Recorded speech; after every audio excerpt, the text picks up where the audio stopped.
ایک اور بچہ سوال ہے. ہے، یہ جو نشہ ہے اس کو صوفیہ سے بھی جو ہے منسوب کیا جاتا ہے، اور ایک بڑا طبقہ ہے جو کہتا ہے کہ جو چرس اور بھنگ چرس کو ہے بھی، یہ فقر کی بوٹی ہے، بھنگ کو بھی بھنگ کے حوالے خاص سے، طور پہ چرس اور بھنگ. اس حوالے سے میں کیا فرمائیں گے؟ دیکھو، اول تو بات ہی جاہلانہ ہے اور جہالت کی ہے، صحیح. کلیتاً جہالت ہے. اس کی وجہ یہ ہے کہ صوفی وہ لوگ ہوتے ہیں کہ جو خمیر کی روٹی بھی نہیں کھاتے. اللہ سبحان اللہ. تو چرس اور افیم تو بہت دور کی بات ہے. ویم میں بھی نہیں ہوگا. ہاں، مولا کائنات کا ایک قول انہی کو مانتے ہیں نا یہ زیادہ تر، جی انہی سے منسوب کرتے ہیں نا. قدیم ہو آپ گیا. کا ایک قول بڑا کمال کا ہے. آپ فرماتے ہیں کہ اگر کسی دریا میں ایک قطرہ شراب کا ڈال دیا جائے اور وہ دریا خشک ہو جائے اور پھر اس میں کھیتی کی جائے اور اس سے اناج اگے تو علی اس کا اناج بھی نہیں کھائے گا. اللہ اکبر، اللہ اکبر. اب یہ خود لگا لیں کہ کون سی بوٹی ہے یہ. انہی کے پیشوا ہے نا ہمارے، یہ انہی کا نام لے کے کہتے ہیں نا ہمارے پیشوا. ویسے تو ہمارے صوفیوں کے پیشوا، مسلمانوں کے پیشوا ہیں، اہل دل کے پیشوا ہیں وہ. اب یا تو پیشوا کی بات مان لو یا اپنی کر لو. کوئی ایسا نہیں ہے مسئلہ. صوفی وہ ہے کہ جو عظمت پہ نہیں جاتا. اگر خمیر میں روٹی میں ڈال دیا جاتا ہے تو اس کے کھانے کی اجازت ہے، وہ نشہ نہیں پیدا کرتا، لیکن چونکہ خمر سے وہ تعبیر لیتے ہیں اس کی، وہ خمیر روٹی بھی استعمال نہیں کرتے وہ لوگ تاکہ وہ صدمے بھی نہ آئے. تو یہ تو اتنے محتاط ہیں. تو لہذا یہ جہالت سے زیادہ کوئی بات نہیں ہے یہ والی. اور کسی بھی روحانیت کو اس کی ضرورت نہیں ہوتی نشے کی. آپ سرکار عالم صلی اللہ علیہ وسلم فرماتے ہیں کہ جو کچا پیاز اور لہسن کھائے وہ ہماری مسجد میں نہ آئے، کیونکہ بدبو آتی ہے نا اس سے. تو چرس اور افیم کی کتنی بدبو ہوتی ہے، تو ان کے قریب روحانیت کیسے آ جائے گی؟ سبحان اللہ، سبحان اللہ. سرکار عالم کی بات تو کلیہ ہے، جو آپ نے فرمایا وہ کلیہ ہے. اب جب آپ نے کلیہ فرما دیا جو، اب اس کے بعد کسی کی بات نہیں رہ گئی، تو پھر اس کا روحانی سے کیا تعلق؟ شیطان تو پھر الگ بات ہے. بھائی شیطان کا اگر پیرو ہے کوئی اور اس کو خوش کرنے کے لیے اگر کر رہا ہے کوئی کام تو پھر تو ٹھیک ہے، تو اس کو اپنا جواب دینا اس نے آپ. لیکن نشہ خود شیطان بھی نہیں کرتا ہے، یہ بھی بات ہے، وہ تم سے ہی کراتا ہوگا. اللہ اکبر. کیونکہ تمہیں تو انہیں گرانا ہے نا، اسفل السافل میں لے جانا ہے. اسی لیے تو بیچنے والے خود نہیں کرتے. دیکھ لو. تو بات یہ کہ ہر نشہ، اچھا کوئی سا بھی نشہ ہو، اس کی حالت میں عبادت کے نزدیک جانے کو منع کیا ہے. کوئی بھی ذکر ہے نا، وہ نماز سمیت ہر ذکر وہ ہے. نماز بھی کیا ہے، اگر قربت کی نیت سے نہ ہو تو نماز نہیں ہوتی،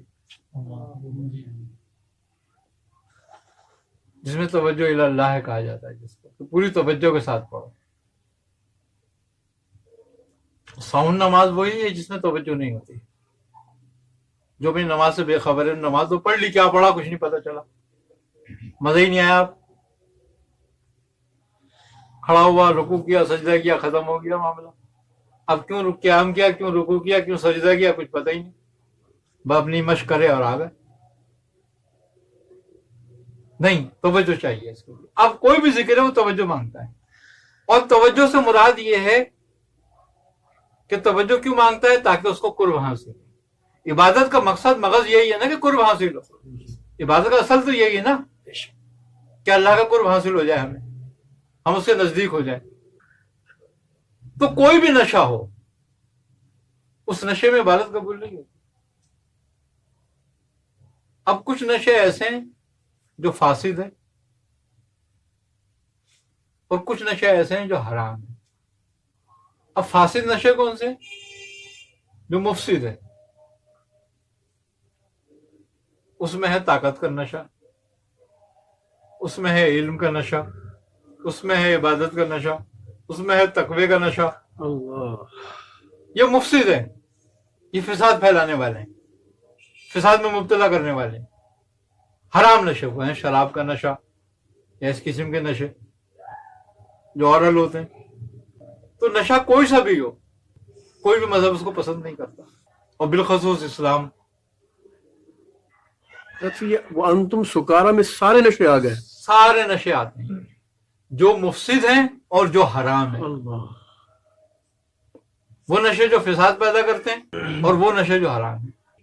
اور صوفیہ کے نزدیک تو مفسد بھی سب سے خطرناک نشہ ہے. صوفی تو تربیت اسی چیز کی کرتے ہیں. اسی چیز کی تربیت کرتے ہیں. وہ کہتے ہیں جب تک نشے میں ہے جب تک قرب میں نہیں آ سکتا. پوجا پاٹ تو کر سکتا ہے تو، لیکن اپنے ہی کر رہا ہے بس تو. جیسے کہ وہ یہودیوں کا دعویٰ تھا کہ ہم بھی اللہ سے محبت کرتے ہیں. عبادت کی تقلید تم سے جو کرائی جاتی ہے کہ ابتداءً تمہیں عبادت تقلیدی ہی کرنی ہے. اب یہی تقلید کرتے کرتے اگر تم عرفان اور احسان میں نہ چلے جاؤ تو پھر تم نے ساری زندگی کیا کیا؟ ہم نقل ہی کرتے ہیں نا ابھی تو عبادت کی، تقلیدی کر رہے ہیں نا ابھی تو ہم. تو بارہا کسی چیز کی مشق کرائی جاتی ہے، کیوں؟ کہ اس میں مشاق ہو جائے.